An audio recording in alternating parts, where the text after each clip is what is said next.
Welcome back to another Spilldrop video. Today I'm going to be showing you 14 super modules, much like in my last super modules video linked here, but this time due to popular demand we're working with triangles. That means if you requested this video in the comments, you're now obligated to leave a like down below. But first, let's get another Spilldrop exploit showcase. You see, in my last super modules video, I started off by showing you how to stack small boxes on the new floating bamboo shelves using a very simple trick that exploits the thickness of the hard side stone wall texture. In my experiments for this video, I discovered yet another strange feature of the various wall skins that are available as DLCs in Rust, specifically regarding the Brutalist foundation. Most placements in these modules are very precise and need as much room as possible to fit as designed, which is how I discovered this slight variation.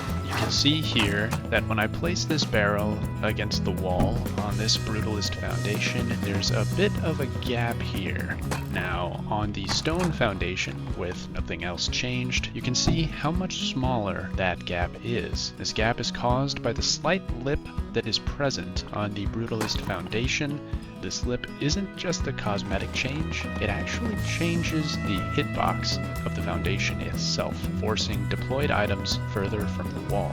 On default stone skin foundations, the lip does not exist, and there's nothing stopping this placement from sliding right up against that wall. You can use this minor exploit to get slightly better results from making your placements in Rust. Anyway, to start the tour, we're looking at a pretty common module that many Rust players are already familiar with, which is the vending machine bunkered tool cupboard. I've added my own spin on this design to increase the security of the module by adding an armored door in the door frame here, which prevents raiders from seeing exactly what might be hidden behind this vending machine. While this might not do much to stop a raider from breaking through anyway, knowledge is power, and making your base slightly more confusing and hard to predict will help extend a raid defense and get you one step closer to winning the raid. For this layout, I've pushed the TC as far back in that corner as possible to ensure that you can still reach it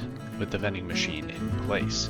And I've pushed the vending machine far up against the left side of the door frame, so you can reach in through the right side here. This is important because if you accidentally place the door hinges on the right side, it will open inward and make accessing the TC or opening the door more difficult.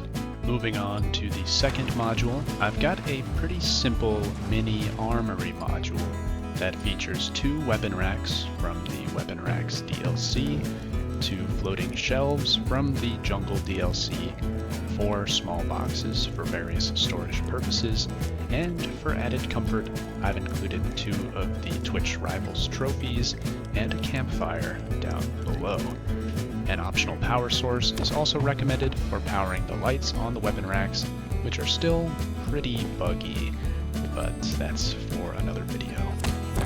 This module is intended for rapid redeployment during a raid or when fighting at a nearby monument, and also serves as a sort of stasis pod while you're AFK. The 70% comfort status effect helps slow the decline of your vitals and reduces HP loss from discomfort. This can be further improved with the use of a bear rug overhead, which can provide up to 100% comfort when you stand directly under it. But the bear rug looks very silly when placed in this tiny module, so I didn't add it in this time.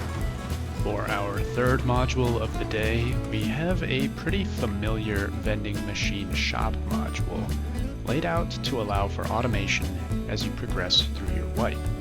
As you can see, the vending machines, boxes, and barrel all have storage adapters, allowing you to connect them to your automation network later on. This module contains 2 vending machines, which are drone accessible, 2 small boxes, 1 floating shelf, 1 garage door locking in those vending machines, and 1 vertical barrel.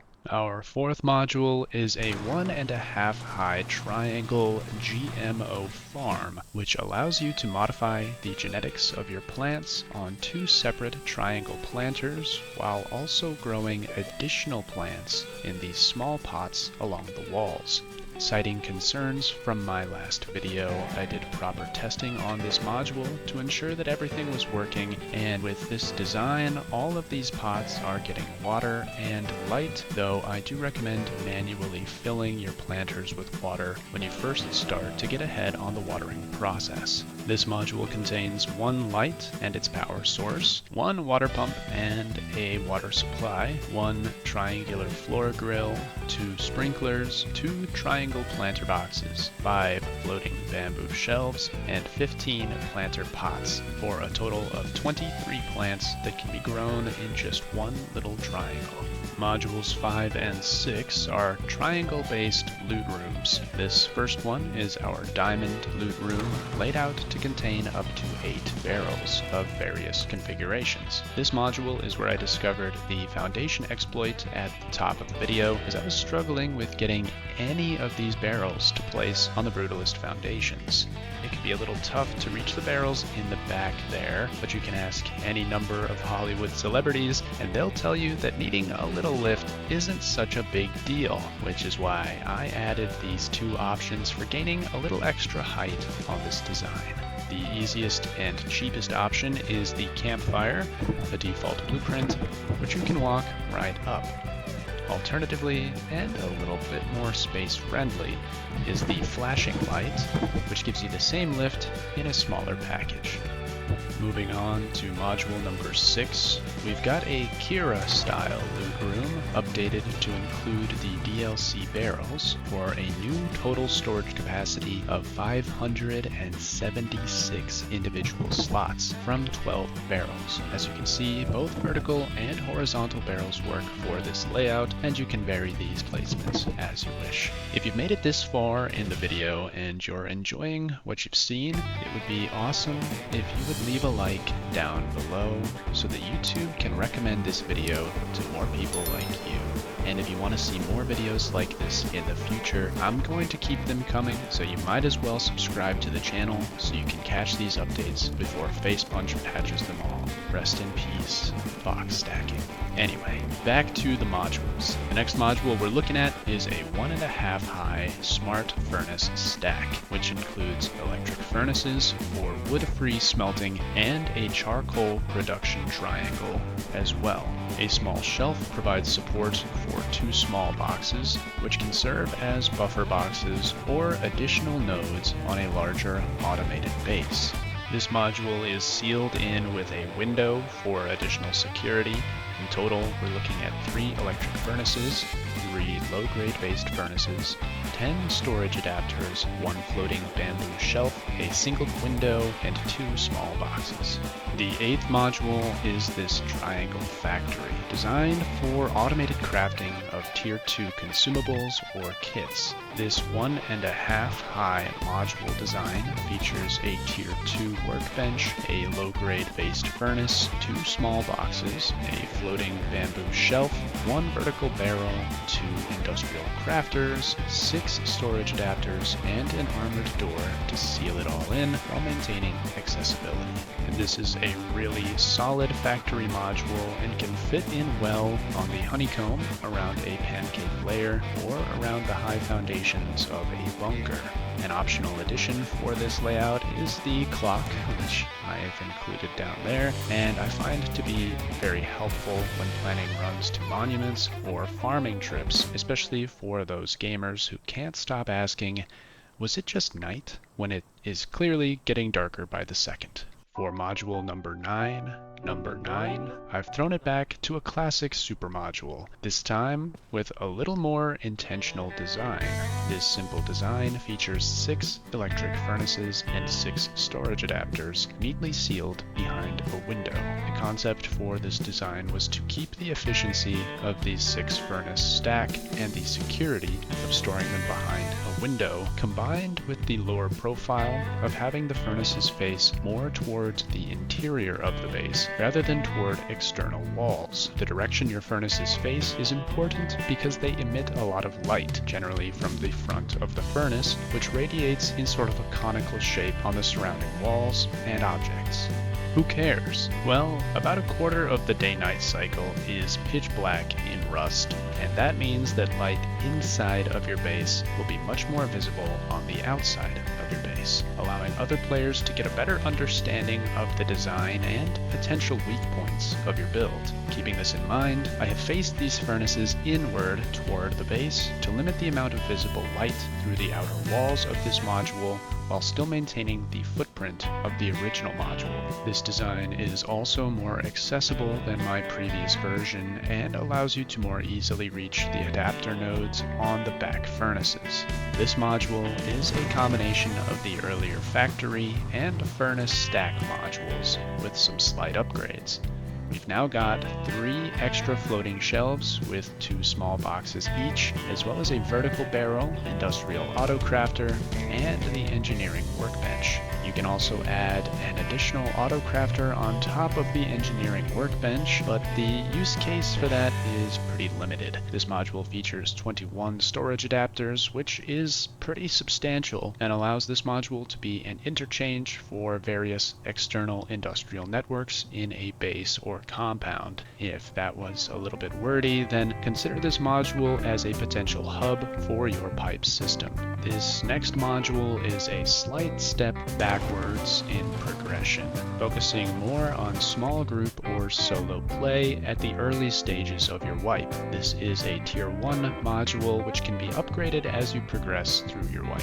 This layout includes 3 floating bamboo shelves, 6 small boxes, a tier 1 workbench, a research table, and a large box. 7 storage adapters can fit into this design as well if you're looking to tie this area into an industrial system later on.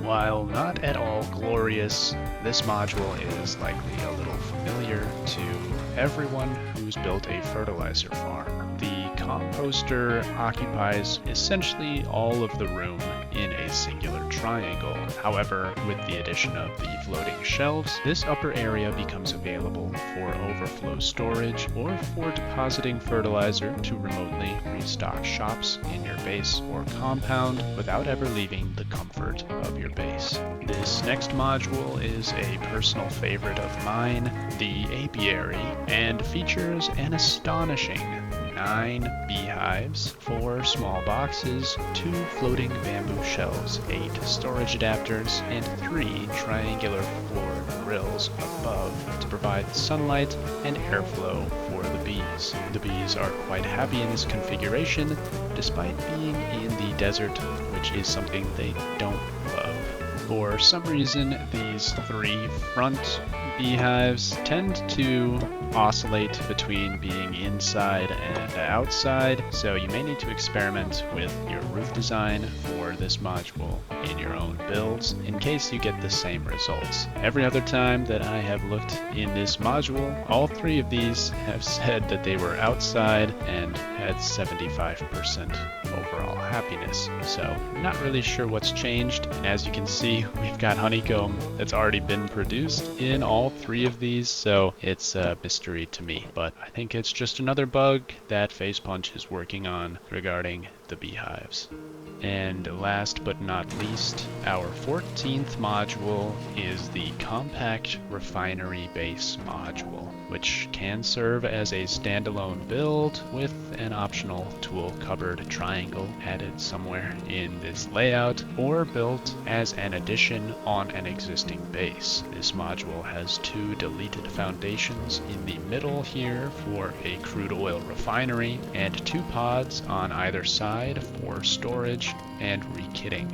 For additional storage and mobility purposes, these bamboo shelves and small boxes fill in much of the unused space, including around the refinery, which I always tend to fall into. On the left, we have 8 small boxes, 4 bamboo shelves, and 2 horizontal barrels. And on the right, we have 1 vertical barrel and a locker. Above the locker, and on this single door wall here. There are 2 more sets of small boxes, 3 floating shelves, and an additional small box down here. There are 28 potential mounting points for storage adapters in this design. And that's all I've got for you today. 14 new and updated triangular modules for your next base design in Rust. If you learned anything new, let me know down below, and leave a like on the video if you plan to use any of these designs going forward. This has been your friend Spilldrop with another Super Modules video. Thank you so much for watching, and I will catch you in the next video.